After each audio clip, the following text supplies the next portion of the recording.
The air in the great hall of Ashenvale reeked of dominance and old wine. 300 bodies pressed against the stone walls, their collective heat turning the winter night into something fevered and dangerous. Thalassa Ravencroft moved through the You crowd must like be a strong ghost, her now. feet silent on the polished floor, Good. Go her now eyes with my fixed on the blessing. ground. She carried a I silver can feel the tray energy laden with flowing crystal through you. goblets filled with It's blood-red so warm, wine, it's working. and she did not spill a Just a single little more. drop. She The never people did. are with us. In the We kingdom of cannot falter. Ashenvale, scent was Their everything. hope is our strength. It was your rank, your soul, your destiny carved into the marrow of your bones. The high alphas smelled of cedar and smoke and power. The omegas carried the sweetness of vanilla and spring rain. Even the betas had their place, their scent a steady hum of earth and iron. But Thalassa, she had nothing. No scent, no rank, no existence. A null.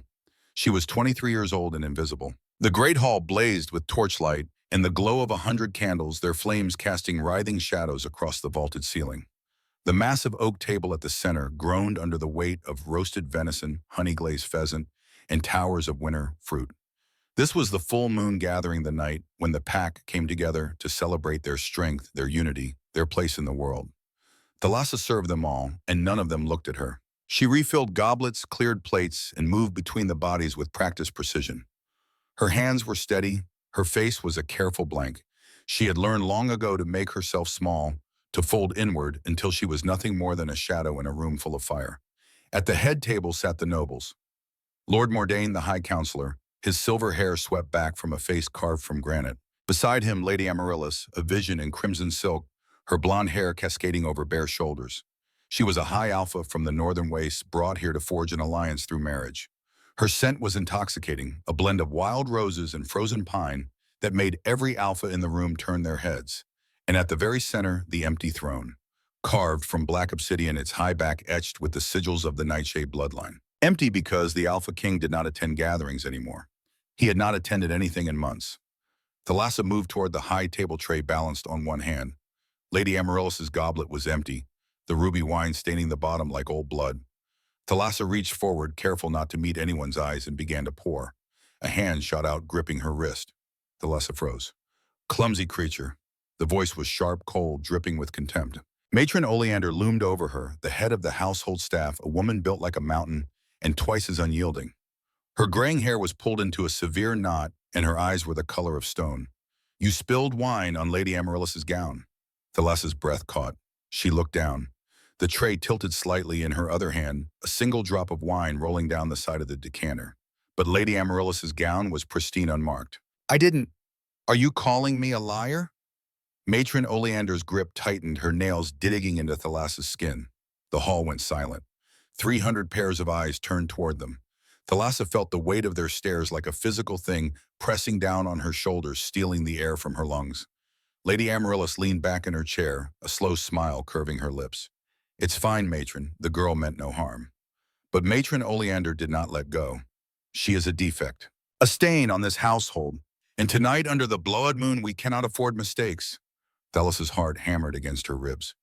The blood moon. She had almost forgotten. Once a year, when the moon turned crimson and full, the alphas grew restless, their wolves prowling just beneath the skin. It was a night of ritual, of ceremony, of blood, and of sacrifice. Lord Mordain rose from his seat, his massive frame casting a shadow across the table. He was 55 years old, a warrior who had fought in the Great War and returned with scars that mapped his arms and chest. His voice was deep, resonant, the kind of voice that commanded armies. Matron Oleander is correct. We cannot afford distractions tonight. His eyes pale gray and cold, fixed on Thalassa. The null has proven herself unfit for service in the Great Hall. A murmur rippled through the crowd. Unfit. The word hung in the air like a death sentence. Thalassa's knees trembled, but she forced herself to remain standing.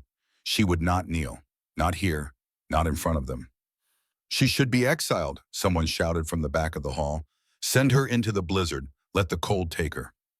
No, Lord Mordain said, and the hall fell silent again. Exile is too kind.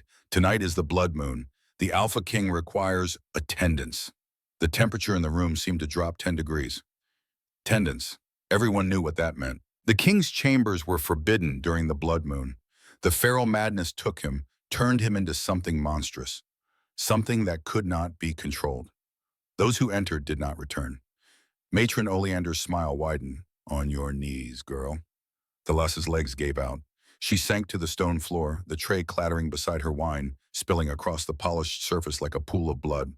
The crowd leaned in, their eyes gleaming with anticipation. Broken, someone whispered. Useless. Trash. Lord Mordain stepped down from the high table, his boots echoing in the silence. He stopped in front of Thalassa, towering over her kneeling form. Thalassa Ravencroft, he intoned, his voice carrying to every corner of the hall. You are hereby sentenced to serve the Alphaking's chambers this night.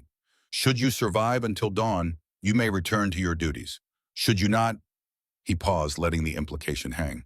May the moon have mercy. The crowd erupted in cheers and jeers, their voices a cacophony of cruelty. Thalassa kept her eyes on the floor, her hands curled into fists at her sides. She would not cry. She would not give them the satisfaction. Matron Oleander yanked her to her feet, her grip bruising. Go, now, before I change my mind and throw you to the wolves myself. Thalassa stumbled toward the side door, the crowd parting like a sea, their laughter following her into the cold stone corridor beyond. The hallway was dark and empty, lit only by the occasional torch flickering in its iron sconce. Thalassa leaned against the wall, her breath coming in short, ragged gasps. Her wrists throbbed where Matron Oleander had grabbed her, red marks already blooming on her pale skin. The king's chambers. During the blood moon, she was going to die. The thought settled over her like a blanket of ice cold and suffocating. She pressed her forehead against the stone, willing her hands to stop shaking. The vial. She still had the vial. Her fingers fumbled at the hidden pocket inside her apron, and she felt the cool, smooth glass beneath her fingertips. The suppressant. Her lifeline. The only thing standing between her and discovery. Thalassa pulled the vial free, holding it up to the torchlight. The liquid inside was pale green, flecked with bits of dried herbs.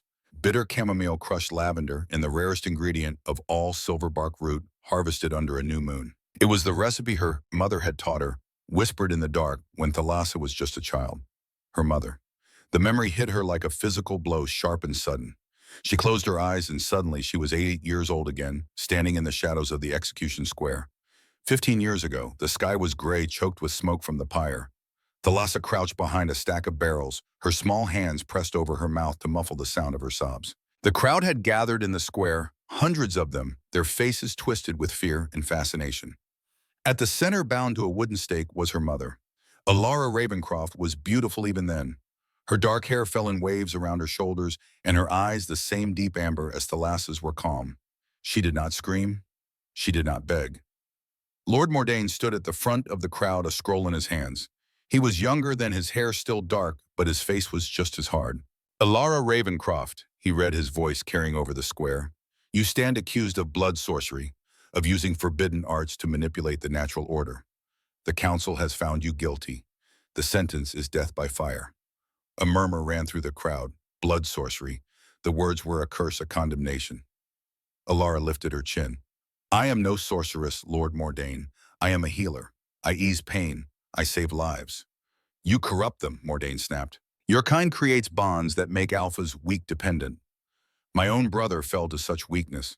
He mated one of your kind, and when she died, he went feral. He killed 12 innocents before we put him down like a rabid dog. Alara's eyes softened.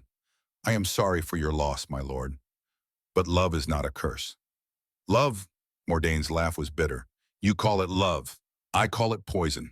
He nodded to the executioner, who stepped forward with a torch. The flames licked at the kindling, stacked around the pyre. Alara's gaze swept the crowd, and for just a moment, she found Thalassa hiding in the shadows. Their eyes met. Her mother's lips moved, forming words that only Thalassa could see. Hide. Be strong. Survive. And then the flames rose, and Thalassa looked away. The memory faded, leaving Thalassa alone in the cold hallway. She opened her eyes, the vial clutched tight in her fist. Her mother had died because she was different, because the council feared what they did not understand.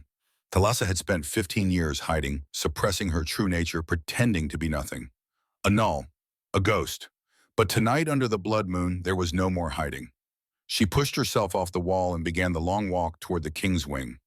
The king's chambers were located in the oldest part of the palace, a labyrinth of stone corridors that twisted and turned like the inside of a maze. Thalassa passed servants huddled in doorways, their eyes wide with fear. Outside, the blizzard raged, snow battering against the narrow windows, the wind howling like a living thing. She climbed the spiral staircase, her footsteps echoing in the silence. At the top, a set of iron-bound doors loomed before her, black and imposing. A guard stood on either side, their faces pale, their hands gripping their spears with white-knuckled intensity. "You're the null," one of them said. It was not a question. Thalassa nodded. The other guard shook his head. "Poor girl. May the moon be kind." They pulled the doors open and heat rolled out like a physical wave, thick and oppressive. Thalassa stepped inside and the doors slammed shut behind her. The king's chambers were a nightmare made real.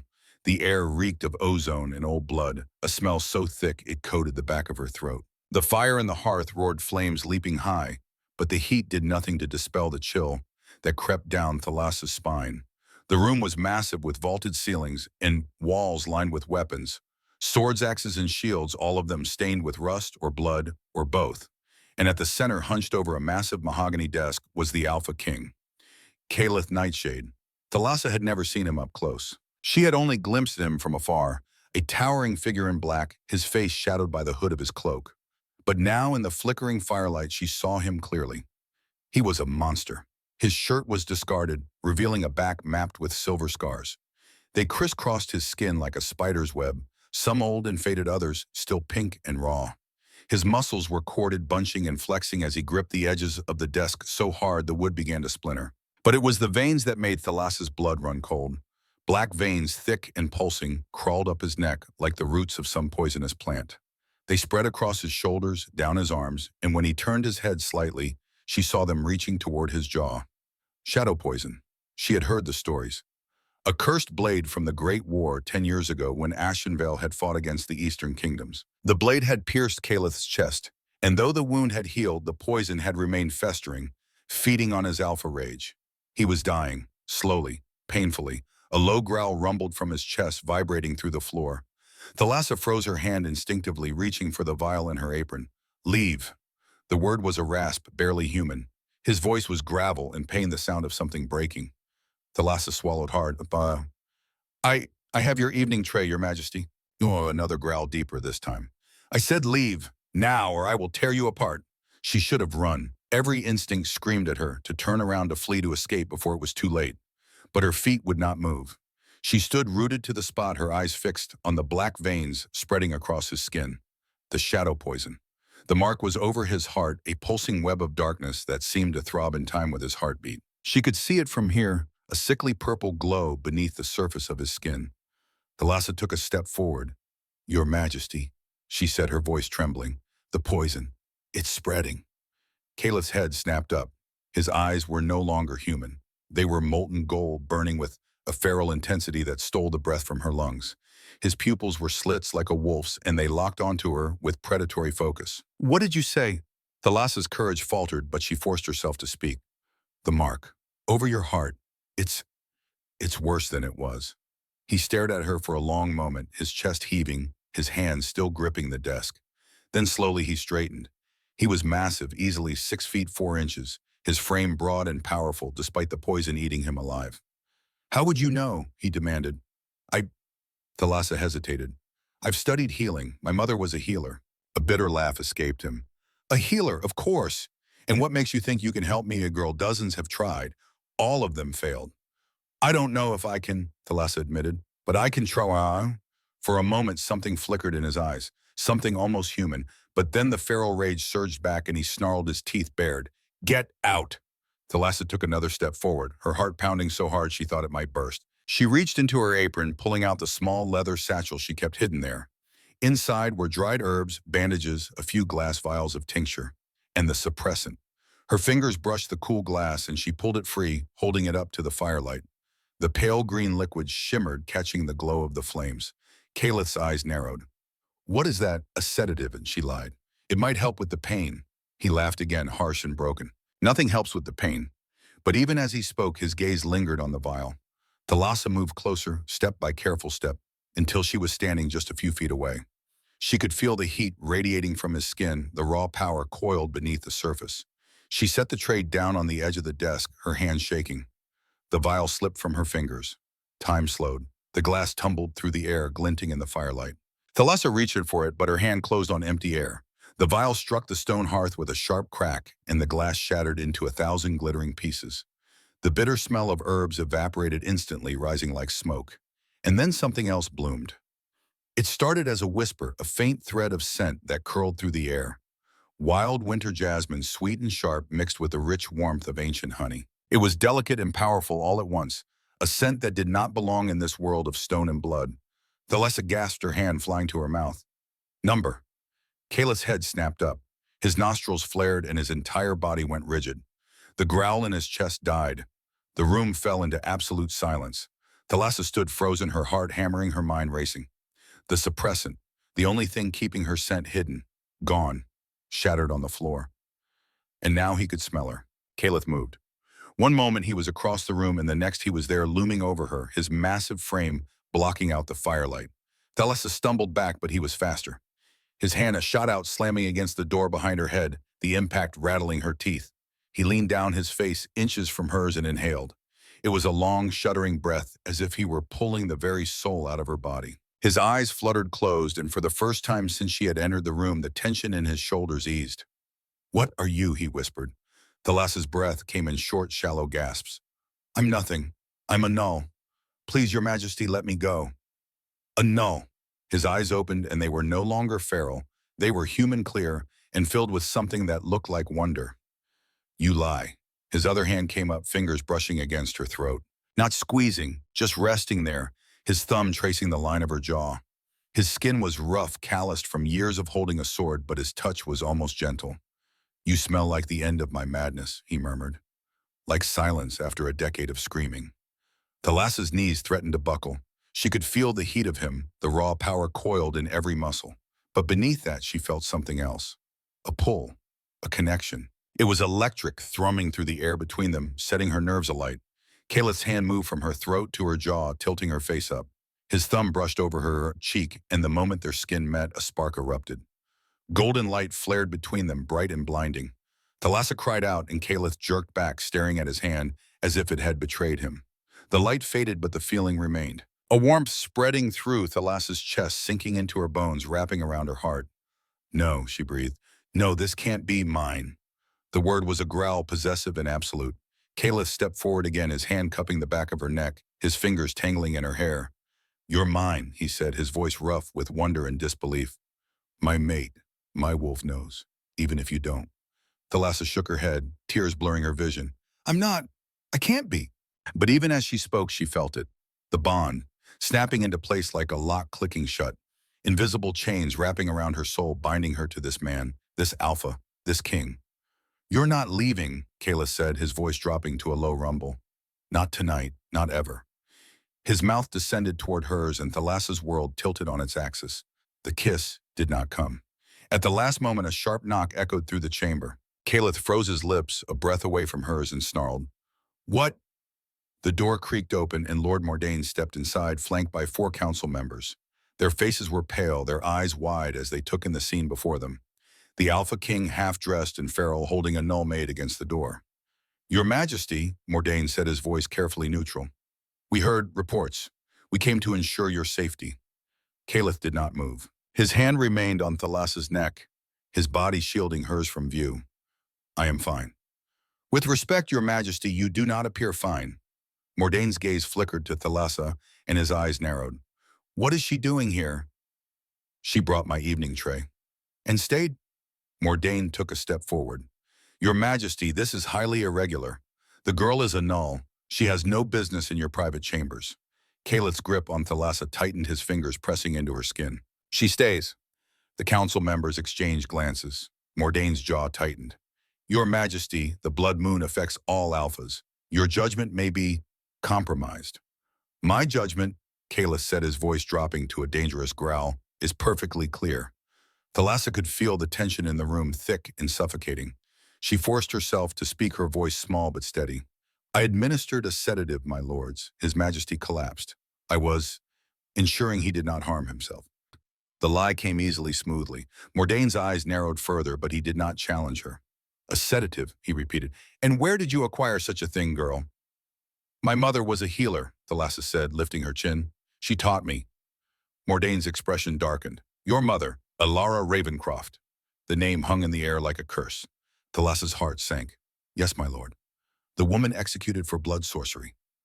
"She was a healer," Thalassa said, her voice breaking. "Not a sorceress. Mordain stepped closer, his eyes cold. And yet here you are practicing the same forbidden arts. Kayla's hand left Thalessa's neck, moving to her shoulder. He pulled her slightly behind him, a protective gesture that did not go unnoticed. She saved my life, he said. That is all that matters. Mordain's gaze shifted between them, calculation flickering behind his eyes. Finally, he inclined his head. Very well, Your Majesty. If you insist the girl is useful, then she shall remain, as your personal physician. Thalessa's breath caught. Physician, a position of rank of importance. It was a lie, but it was also a lifeline. Thank you, Lord Mordain, Kayla said, his tone making it clear the conversation was over. The council members filed out, Mordain lingering in the doorway. He looked at Thalassa one last time, his expression unreadable. Do not make me regret this decision, girl. And then he was gone, the door closing behind him with a heavy thud. Thalassa sagged against the door, her legs finally giving out. Caleth caught her, his arms wrapping around her waist, holding her upright. You lied for me, she whispered. I lied for us, he corrected. His hand moved to her face, tilting her chin up so she had to meet his eyes. You're mine, Thalassa Ravencroft, and I protect what's mine. The bond hummed between them, warm and undeniable. Thalassa closed her eyes, exhaustion and fear, and something else, something dangerous flooding through her. What happens now, she asked. Caleth's thumb brushed over her cheek, his touch impossibly gentle. Now he said you stay, and we figure out what the hell you are. Because he knew, just as she did, that she was no null. The scent that had filled the room, the golden spark that had flared between them, the way his wolf had gone silent for the first time in 10 years, none of it made sense. Unless she was something else entirely. Something the council had tried to erase. Something forbidden. Thalassa opened her eyes, meeting his gaze. In the firelight, his eyes were no longer feral. They were human, warm, and filled with a desperate hope she had never seen before. I don't know what I am, she admitted. Then we'll find out together. He guided her to the armchair by the hearth, settling her into the soft velvet cushions. She was trembling, her body exhausted from the adrenaline, the fear, the overwhelming rush of the mate bond snapping into place. Caleth knelt in front of her, his hands resting on the arms of the chair, caging her in. But it did not feel like a trap. It felt like safety. Sleep, he said. I'll keep watch. You need rest too, Thalassa whispered. The poison is quiet, he finished. For the first time in years, it's quiet. Because of you. His hand found hers and their fingers intertwined. The golden spark flared again, softer this time, a gentle warmth that spread through her chest. Thalassa's eyes drifted closed, and for the first time in 15 years, she did not feel invisible. She felt seen. And as she slipped into sleep, the Alpha King watched over her, his wolf finally at peace. Dawn broke over Ashenvale like a blade of cold light, slicing through the heavy velvet curtains of the king's chambers. Thalassa woke in the armchair by the hearth, her body stiff from sleeping upright, her neck aching. For a moment, she forgot where she was. Then the memories crashed back like a wave. The vial shattering, the scent explosion. Caleth's golden eyes burning into hers. The mate bond snapping into place like a chain around her soul. She sat up, her heart racing, and found him watching her from across the room. Caleth Nightshade stood by the window, fully dressed now in black leather and dark wool, his arms crossed over his chest. The morning light turned his hair to burnished copper, and his eyes, no longer feral gold but a deep amber, tracked her every movement with an intensity that made her breath catch. You're still here, he said. His voice was rough from disuse, but the feral rasp was gone. You ordered me not to leave, Your Majesty. A ghost of a smile touched his lips. And your guards aren't exactly prone to letting gnolls wander out of the royal chambers at 3 in the morning. Thalassa stood, smoothing down her rumpled apron. Her wrists still bore the bruises from Matron Oleander's grip, purple and ugly against her pale skin. She tucked her hands behind her back, hiding them. Caleth noticed anyway. He crossed the room in 3 long strides, taking her wrist in his hand. His touch was gentle, careful, as if she were made of glass. She did this. It was not a question. Thalassa nodded. Caleth's jaw tightened, and for a moment the gold flickered back into his eyes. I should have her exiled for touching you. She's the head of household staff, Thalassa said quietly. She has every right to discipline servants. You are not a servant anymore. His thumb traced the edge of the bruised feather light. You're my physician, my responsibility. The word hung between them, heavy with implication. Physician, a lie they had both agreed to, a fragile shield against the council's suspicion. But beneath it, the truth hummed. Mate, bond, mine. Thalassa pulled her hand away, stepping back. The air between them crackled with tension, the same electric charge that had sparked when their skin touched the night before. The scent, Kayla said, his voice dropping lower. It's still there. Thalassa's heart stuttered. She had hoped foolishly that the effect would fade with the dawn, that without the suppressant, her scent would simply disappear, return to the nothingness she had always been. But it hadn't. It's fainter than last night, Kayla continued, stepping closer. But it's there, like wild jasmine after a winter storm. He reached out his fingers, brushing a strand of dark hair away from her face. The touch sent a shiver down her spine. It's a curse, Thalassa whispered. I've spent my life hiding it because I knew this would happen. I didn't want to be a prize. I didn't want to be a cure. Kayla's expression darkened. You think I see you as a bottle of medicine? A tool to keep my wolf at bay? Don't you? She challenged, her fear giving way to a spark of defiance. You're the Alpha King. You're losing your mind to the shadow poison. And suddenly the scentless defect turns out to be the only thing that can quiet the beast. It's convenient. His hand dropped from her face and he gripped the arms of the chair behind her, leaning down until they were nose to nose. The scent of him surrounded her, cedar and rain, an ancient power overwhelming and intoxicating. It is many things, Thalassa Ravencroft, he said, his voice a low rumble. But convenient is not one of them. My council expects me to mate with Lady Amaryllis to solidify our borders. My people expect a queen with a lineage they can trace back 3 centuries. They will see you as a threat. They will call this witchcraft. He straightened, pacing to the hearth. The fire had burned down to embers, casting his face in shadow. But for the first time in 10 years, he continued, I woke up without the sound of screaming in my head. I woke up quiet. I cannot let that go. A sharp knock at the door shattered the moment. Kayla's head snapped toward the sound, his eyes flashing gold. Your Majesty! The voice was muffled through the heavy wood. The High Council requests an audience regarding the Blood Moon incidents, and Matron Oleander is demanding to know the whereabouts of her head maid. Thalassa's stomach dropped. Oleander, the woman who had sentenced her to this fate, who had watched with cruel satisfaction as she was sent to die. If she found out Thalassa had survived the night, spent it in the king's rooms. Caliph turned to her, his expression hard. Stay here. I can't stay here, Thalassa protested. I have duties. If I don't show up, they'll accuse me of theft. Or worse. I am the law in this kingdom, Thalassa. His tone shifted, becoming the authoritative voice of a king. But when he saw her pale face, his eyes softened. He walked to a small cabinet and pulled out a silk robe, tossing it to her. Cover yourself. You are no longer a maid. From this moment, you are the king's personal physician. Thalassa caught the robe, the fabric slipping through her fingers like water. But I don't have the herbs anymore. They broke. Kayla stepped close, tilting her chin up with one finger. Then use the truth. Tell them you are the only one who can touch the king without being torn apart. It's a power they will fear, but they will respect it. He released her and strode toward the door. Before he opened it, he looked back, his amber eyes holding hers. Do not leave this room until I return. And then he was gone, leaving Thalassa alone with the silk robe and the weight of a lie that was rapidly becoming the truth. The royal conservatory was a sanctuary of glass and green, a dome of crystalline panes that trapped the weak winter sunlight and turned it into something warm and golden. Thalassa stood among the hanging ferns and climbing ivy, her fingers brushing over the silver-veined leaves of a moon lily. The air here was clean, free from the suffocating weight of courtly eyes and whispered accusations. Caliph had summoned her here an hour after his meeting with the council. He had not told her what they discussed, but she could see the toll it had taken. His shoulders were tense, his jaw tight, and the black veins that had receded during the night were creeping back toward his throat. He sat on a stone bench near a trellis of winter roses, his head in his hands. The council, Thalassa asked softly, stepping out from behind the ivy. Vultures, Caliph rasped. He rubbed his temples, his large hands trembling slightly. They smell blood in the water. They know the blood moon nearly broke me.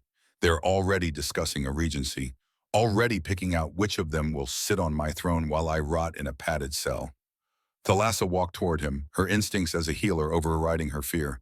She knelt before him, placing her hands on his knees. The moment their skin touched, a visible ripple of relief washed over him. His breathing slowed, the frantic pulse at his throat stilled. You're not rotting anywhere, Caliph. He looked at her, and the vulnerability in his eyes was staggering. My mind is intact, for now. But the effort it takes to keep the wolf down, it's like holding back an ocean with a wooden fence. It burns, Thalassa. Every second of every day it burns. Without thinking, Thalassa reached up and took his hands in hers. The golden spark flared again, warm and bright, and Caliph exhaled shakily. "Show me," she said quietly. "Show you what? Your scars, not the ones on your back, the ones you hide." Caliph hesitated. Then slowly he unbuttoned his tunic, pulling it aside to reveal the mark over his heart. Thalassa's breath caught. The shadow poison mark was worse than she had imagined. A jagged, darkened web spread from a central point just above his heart, pulsing with a faint, sickly purple light. Black veins radiated outward like the roots of a dying tree, crawling up toward his collarbone, down toward his ribs. "A shadow-poisoned blade," Caliph explained, his voice hollow. "From the Great War 10 years ago. The Eastern Kingdom's assassins used them. The blade itself was nothing, just steel. But the poison, Shranfong, it feeds on alpha rage. The angrier I get, the more it spreads. The council thinks I'm losing my mind to nature, but it's this. I'm being eaten alive from the inside out." Thalassa's heart broke for him. This man who everyone feared as a tyrant was a soldier dying a slow, lonely death in a gilded palace. She reached out her fingers, hovering over the mark. "Does it hurt?" "Only when I'm alone," he confessed, his voice breaking. He leaned forward, resting his forehead against her shoulder. "When I can smell you, the poison goes cold. It's like the sun coming out after a century of night." Thalassa felt tears slip down her cheeks. She had spent her life feeling broken because she had no scent, believing she was a mistake of nature. But as she held the Alpha King's head against her shoulder, she realized she was the only person on Earth who could offer him peace. She wasn't a null. She was a sanctuary. "I'll find a way to heal this," she promised, her voice gaining strength. "I may not have the Royal Library's knowledge, but I know the old ways. My mother was a healer in the fringes. She taught me that every poison has a shadow, and every shadow has a light." Caliph pulled back, his amber eyes searching hers.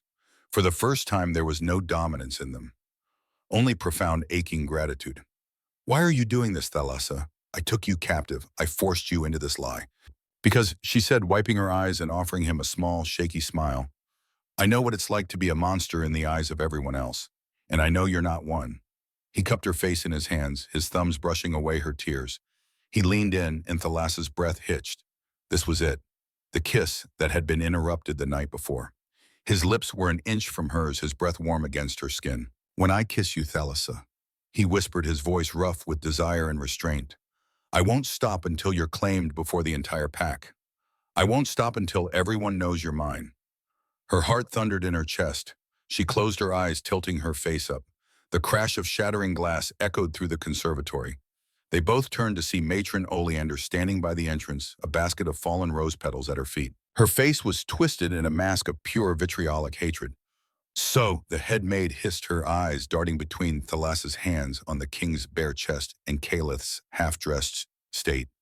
The little scentless rat didn't just find her voice. She found her way into the king's bed. Caliph stood, his posture shifting from vulnerable man to commanding alpha in an instant. "Matron Oleander, leave, now!" "I will leave, your majesty," Oleander sneered, backing toward the door.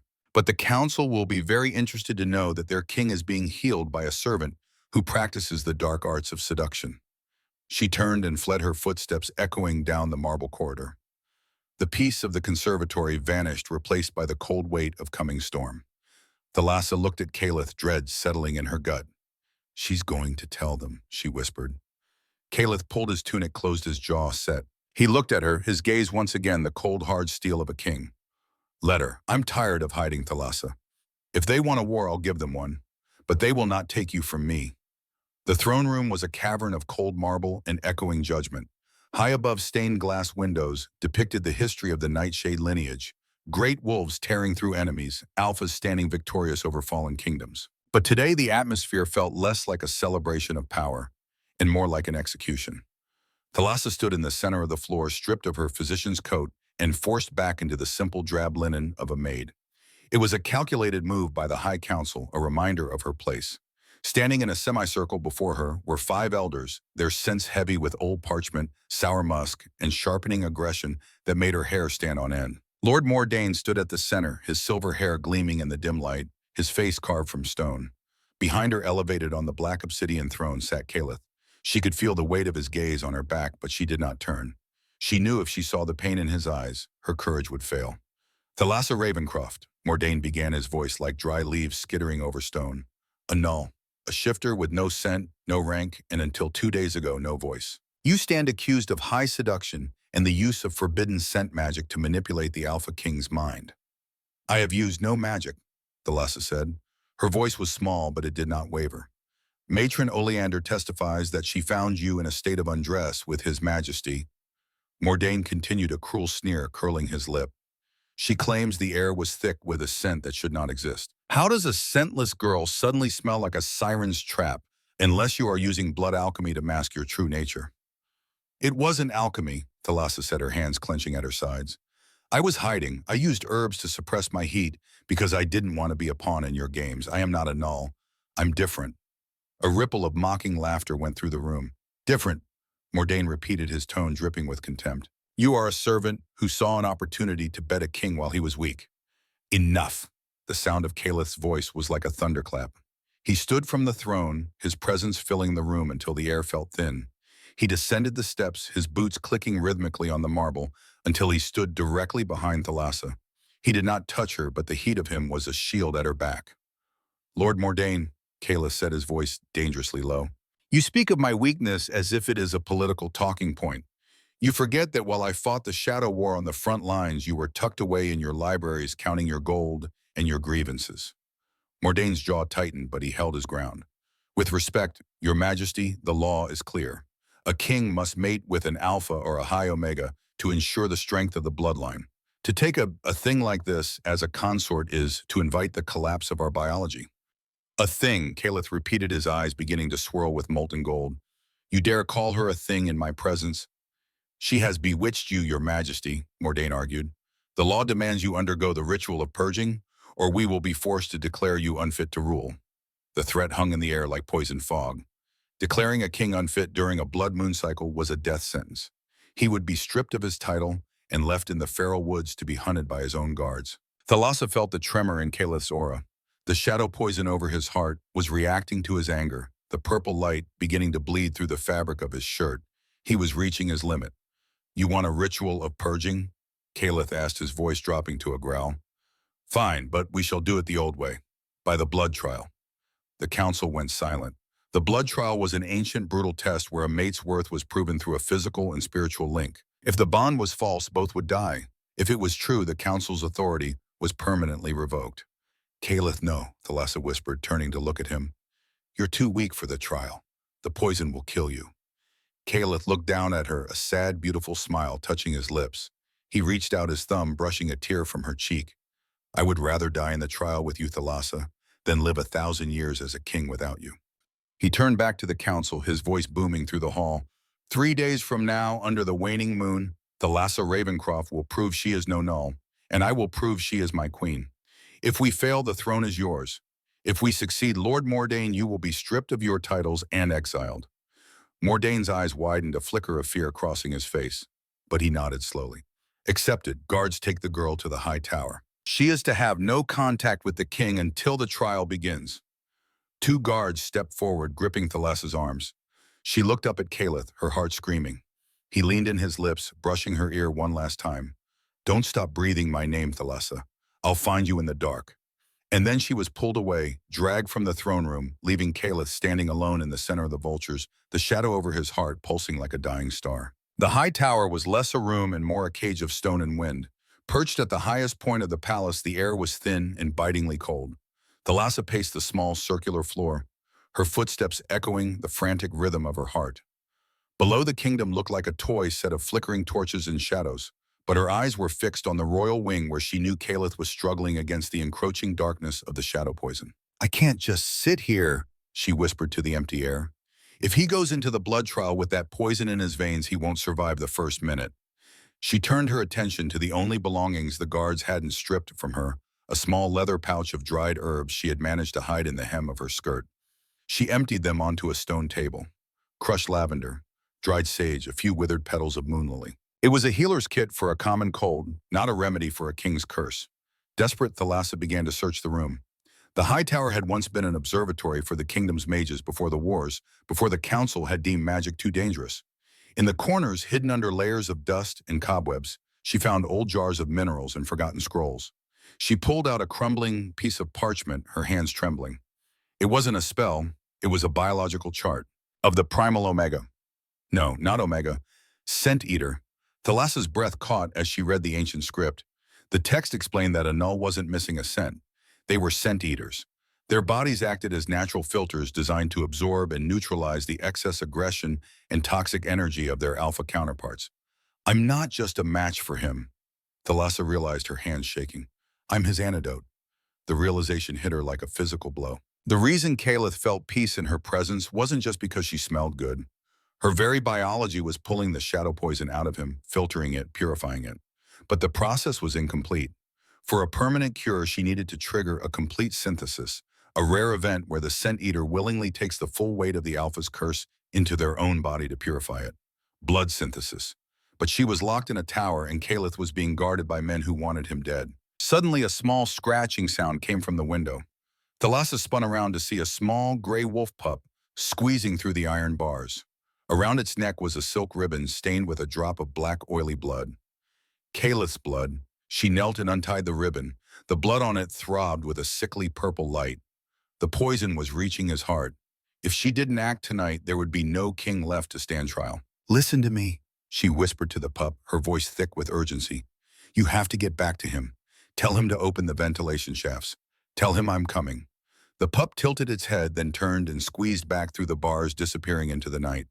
Thalassa stood, her jaw set with determination. She knew the architecture of the palace from her days as a maid. The high tower was connected to the king's chambers through a series of narrow service tunnels used to heat the rooms during winter. It was a vertical maze of soot and heat, but it was her only way out. She tore a strip of fabric from her dress and soaked it in water from her wash basin, tying it around her face. She grabbed the moonlily petals and the shadow poison ribbon, tucking them into her bodice. If she could reach him, she could use her own blood as a catalyst to draw the poison out. With strength she didn't know she possessed, she pried loose a rusted floor grate in the corner of the room. The dark, narrow shaft yawned beneath her, a throat of blackness and unknown danger. I was never a ghost, Kaleth, she muttered, sliding into the darkness. I was the light you were looking for. The crawl was agonizing. The stone was jagged, tearing at her hands and knees. The heat from the lower furnaces made it hard to breathe even through the wet cloth. But as she moved, she felt the pull, a psychic tug in her gut that grew stronger the closer she got to the king. Her scent-eater nature was acting like a compass, drawing her toward the source of the toxicity she was born to heal. Finally, she reached a vent that looked down into Kaleth's private study. Below, he was slumped in a chair, his shirt torn open. The shadow mark over his heart had grown into a web of black veins that reached up toward his throat. He looked gray, his breathing shallow and ragged. Thalassa kicked the vent open and dropped into the room, landing in a heap of torn silk and soot. Thalassa. Kaleth's voice was a ghost of a sound. He tried to stand, but his legs buckled. She was at his side, in a second catching him. Don't move. I know how to fix this, Kaleth, but it's going to hurt. Everything hurts, he groaned, his eyes flickering between gold and gray. Go back, Thalassa. If they find you here, they'll kill you. Let them try, she said, her eyes flashing with sudden fierce power. She bit her own palm, drawing a line of bright red blood, and pressed it directly against the pulsing black mark on his chest. The contact was electric. The moment Thalassa's blood touched the shadow mark, the room seemed to tilt. A sound like 1,000 screaming winds filled the chamber, though the curtains remained still. Kaleth's back arched, his scream trapped in his throat as the black veins under his skin began to writhe. They didn't just fade. They were being pulled. Thalassa felt a cold, oily sensation creeping up her arm, a toxic chill that threatened to stop her heart. This was the burden of the scent eater, the agonizing task of becoming a vessel for the darkness of another. Hold on to me, Thalassa gasped, her vision blurring. Kaleth, don't let go. His hands found her waist, his grip bruising as he fought the urge to shift. The purple light of the curse began to transition, flowing from his chest through Thalassa's palm and into her own veins. But as the poison entered her, something miraculous happened. Her suppressed heat, long kept under lock and key, flared to life. Her blood didn't just carry the poison, it incinerated it. The room flooded with brilliant golden radiance. The scent of wild jasmine and winter honey became so potent, it was almost visible, a shimmering mist that pushed back the shadows. Kaleth's breathing hitched, then evened out. The gray pallor of his skin was replaced by a healthy, vibrant glow. The jagged mark over his heart shriveled and vanished, leaving behind nothing but smooth, unscarred skin, and a faint glowing brand in the shape of a crescent moon. Thalassa slumped against him, her body trembling with exhaustion. The synthesis was complete. Thalassa, Caliph whispered, his voice rich and full of life. He pulled her into his lap, his heart beating a steady, powerful rhythm against her ear. You did it. It's gone. The screaming in my head, it's just gone. She looked up at him, tears streaming down her face. You're free.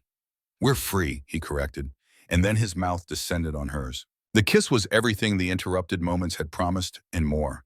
It was desperate and claiming and healing all at once.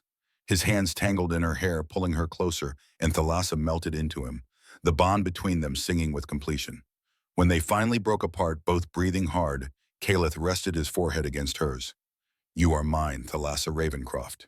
He said, his voice rough with emotion. And I am yours, now and forever.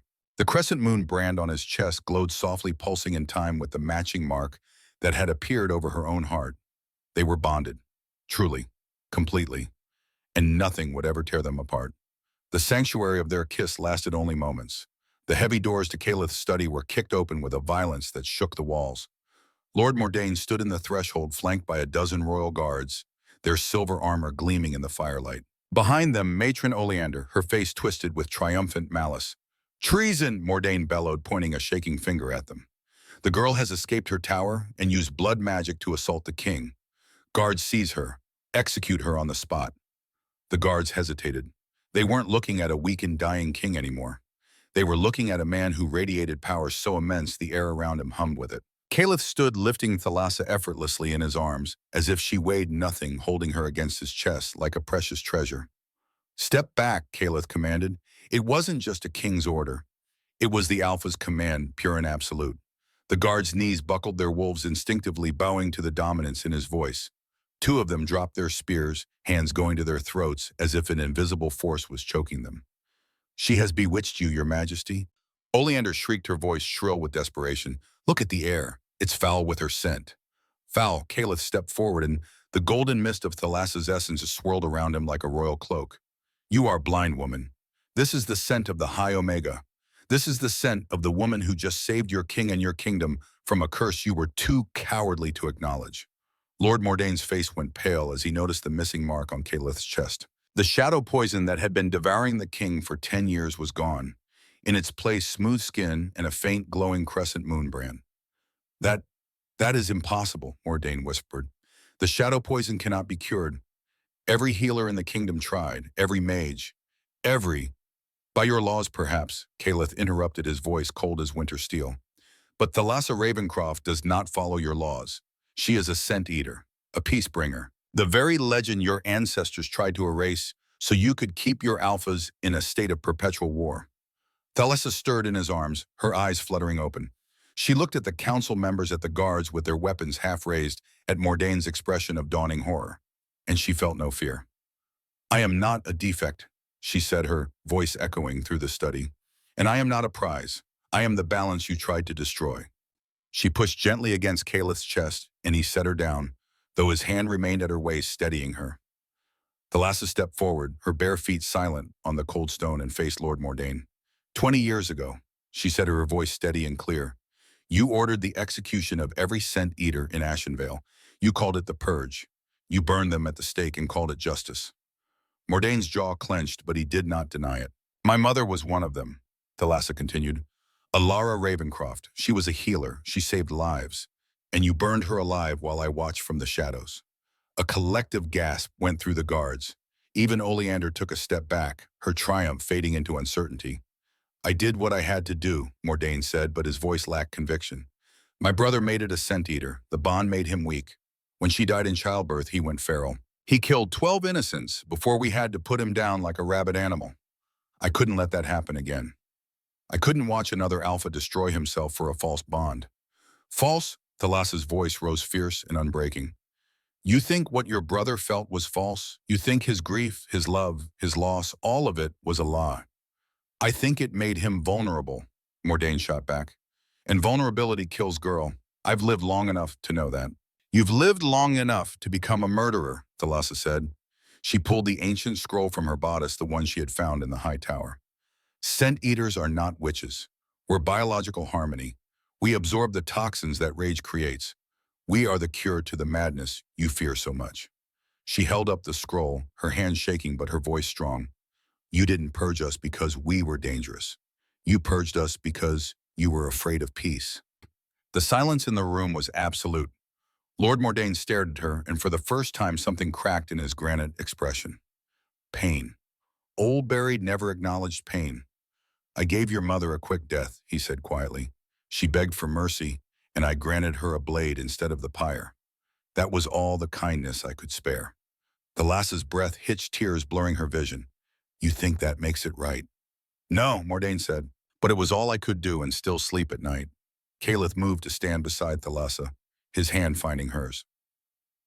The crescent moon brands on their chests pulsed in unison, glowing softly through their clothes. The blood trial is cancelled, Caliph declared. The proof is complete. The bond is real, the poison is gone. But know this, Lord Mordain, there are others who share your views. Purge loyalists who even now plot in the shadows. They will not accept this change easily. Mordain's eyes widened slightly. Your Majesty, I swear I know nothing of any conspiracy. I believe you, Caliph said, but your legacy created them. And tonight we end that legacy. He turned to the guards. 2 days hence, at sunset, Thalassa Ravencroft will be crowned Luna Queen of Ashenvale before the entire pack. Lord Mordain, you will not be executed. You will witness what you tried to destroy. And perhaps in time you will write the true history of the Scent Eaters so no one else makes your mistakes. Mordain stood frozen, stunned by the unexpected mercy. Finally he bowed his head. As you command, your Majesty.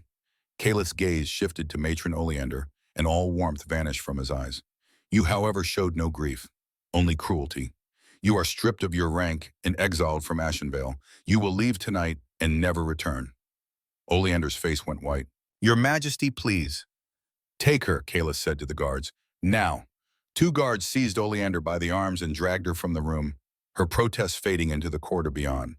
When the doors closed again, Caliph turned to Thalassa, his expression transforming from king to mate in a heartbeat. Are you all right?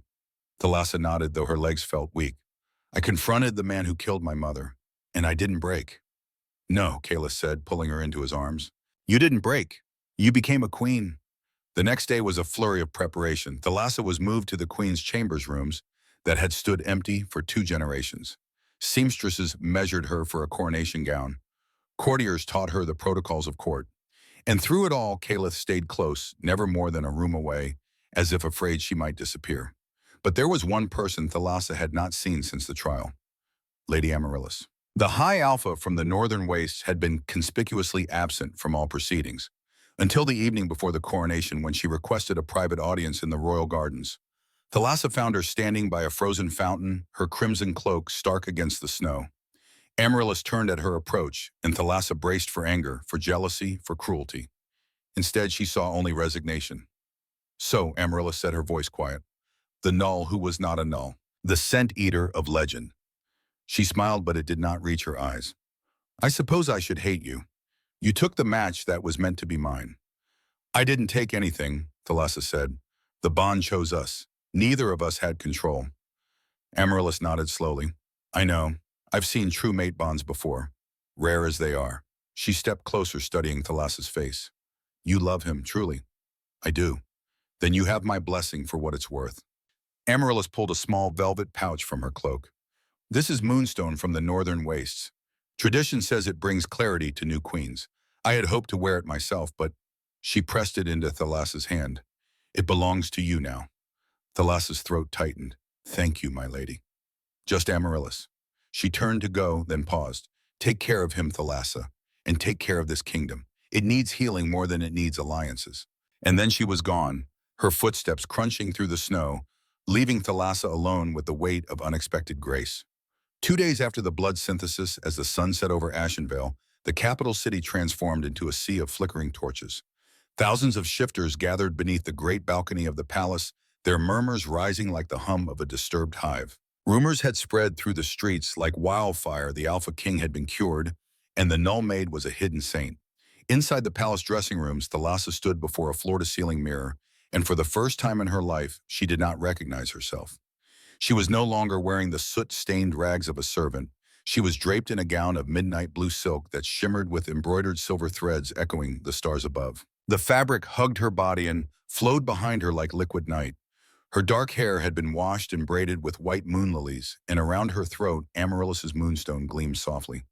For the first time, she wasn't wearing suppressants. Her scent, now a rich, calm melody of blooming jasmine and ancient honey, flowed freely from her skin. It acted as a natural sedative to the jagged nerves of everyone in the room. Maids who had once ignored her now moved with quiet reverence. The door opened and Caliph entered dressed in his full royal regalia. Black leather and silver armor, a cloak of wolf fur draped over his shoulders, and the crown of Ashenvale resting on his copper hair, a circlet of blackened steel and obsidian. When his eyes met hers in the mirror, he stopped dead. "You look like the dawn," he whispered, crossing the room to press a firm, warm kiss to her forehead. "Are you ready? Once we step out there, there's no going back to the shadows." Thalassa turned to face him, taking his hands in hers. "I spent 20 years in the shadows, Caliph. I'm ready for the light." He smiled, and it was the kind of smile that could break hearts and mend them all at once. "Then let's show them their queen." The balcony was a stage of stone and sky. When Caliph and Thalassa stepped out into the cold night air, the roar of the crowd was deafening. Thousands of voices rose in a cacophony of cheers, questions, and uncertainty. But on the edges of the terrace, tucked behind the heavy stone pillars, figures moved in shadow. Conspirators who could not accept the change. Purge loyalists who believed scent eaters were abominations, no matter what the king declared. One of them, hidden in the bell tower across the square, raised a crossbow. The bolt was tipped with void iron, a metal that could pierce any shifter's hide and prevent regeneration. It was aimed directly at Caliph's throat. Caliph stepped to the edge of the balcony, raising his hand to silence the crowd. The noise died down to a murmur and then to silence. "People of Ashenvale," he began, his voice carrying across the square like thunder. "For 10 years you have feared the madness of the crown. You have seen your king become a beast locked away during blood moons, a prisoner to the poison in his veins." He paused, letting the words settle. "But tonight the moon brings no madness, only clarity." He turned to Thalassa, pulling her forward. The torchlight caught the silver threads in her gown, making her shimmer like a star. "I present to you your queen, Thalassa Ravencroft, the woman who took the poison into her own soul so that our kingdom might breathe again." A cheer began to erupt, but Thalassa's scent-eater instincts suddenly flared. The air didn't just smell of celebration. She caught a whiff of cold steel and the bitter, oily scent of void iron. Her eyes darted to the bell tower. She saw the glint of moonlight on the bolt. "Caliph, down!" she screamed. She didn't wait for him to react. She threw herself in front of him just as the assassin released the trigger. The bolt hissed through the air, aimed for the king's throat. Time seemed to slow.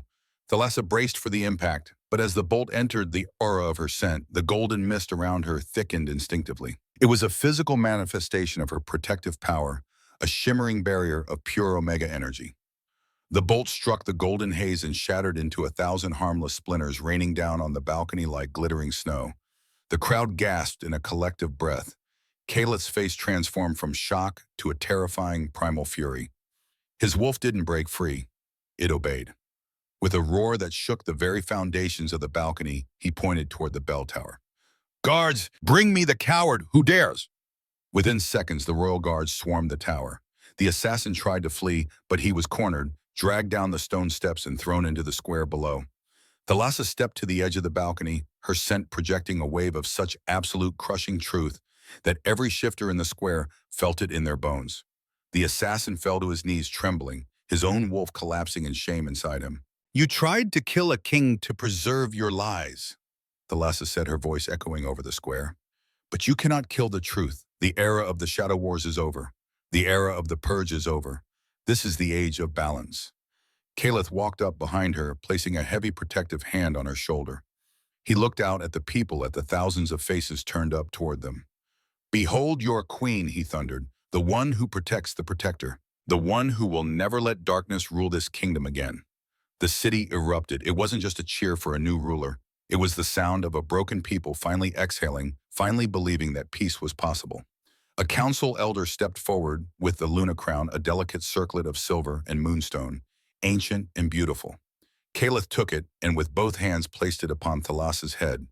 "By the old laws and the new," he declared, "I name you Luna Queen of Ashenvale, protector of the weak, guardian of peace, my mate, my equal, my heart." The pack, thousands strong, knelt in unison. The sound of their bodies hitting the cobblestones was like thunder. Thalassa looked up at Caliph, and for the first time the Knoll girl felt entirely beautifully whole. The morning after the coronation was quiet. In the great hall, Caliph and Thalassa sat side by side as the captured assassin and his three co-conspirators were brought forth. "You are hereby sentenced to death for attempted regicide," Caliph declared. "Your names will be struck from all records. Your bloodlines will bear the shame of your cowardice." The conspirators were led away. When the hall emptied, Caliph turned to Thalassa. "Is it enough? The justice of the coronation, does it make up for the years of silence?" Thalassa stood and wrapped her arms around him. "It wasn't the kingdom's approval I needed, it was the chance to be seen. You did that before the crown ever touched my head." He kissed the top of her head. "What do you want to do now? You're a queen. You can reshape this kingdom." Thalassa pulled back, her eyes bright. "I want to find the others, the scent eaters who are still hiding. I want to build them a sanctuary. Then we build it together." 4 months later, spring transformed Ashenvale from ice to bloom. In the royal gardens, construction of the Scent Eater Academy was nearly complete, a beautiful structure of glass and stone where those who had hidden could finally learn their true purpose. Thalassa stood in the great hall one morning, her hand resting on the gentle curve of her stomach. 4 months pregnant, barely showing, but the healers confirmed the child was healthy and strong. A messenger arrived with a letter from the Eastern Territories. Thalassa broke the seal and read, tears filling her eyes. "What is it?" Caliph asked, joining her. "A young girl," Thalassa whispered, 12 years old. She thought she was broken and null, but when her father went feral during a hunt and she touched him, she saw golden light. "Just like me." Caliph's eyes widened. "Another scent eater. She says she knows of 3 others, all hiding, all afraid." He placed his hand over hers on her stomach. "Then we bring them here, to safety, to the academy." Thalassa nodded, her voice thick with emotion. "We're not extinct. We were just waiting for someone brave enough to stop hiding first." She looked out the window at the academy rising against the spring sky. Below, former nulls worked alongside high alphas, building something new together. "Our child will grow up in a world that celebrates difference," Caliph said softly. Thalassa turned to him, her eyes fierce with love and purpose. "We didn't just heal you, Caliph. We healed the kingdom's soul." They stood together in the sunlit hall, hands joined, hearts bonded by the crescent moon marks that still glowed faintly beneath their clothes. Outside, white wolves ran through the blooming meadows, their howls no longer cries of rage, but songs of joy. The age of the balanced heart had begun, and it would last for generations.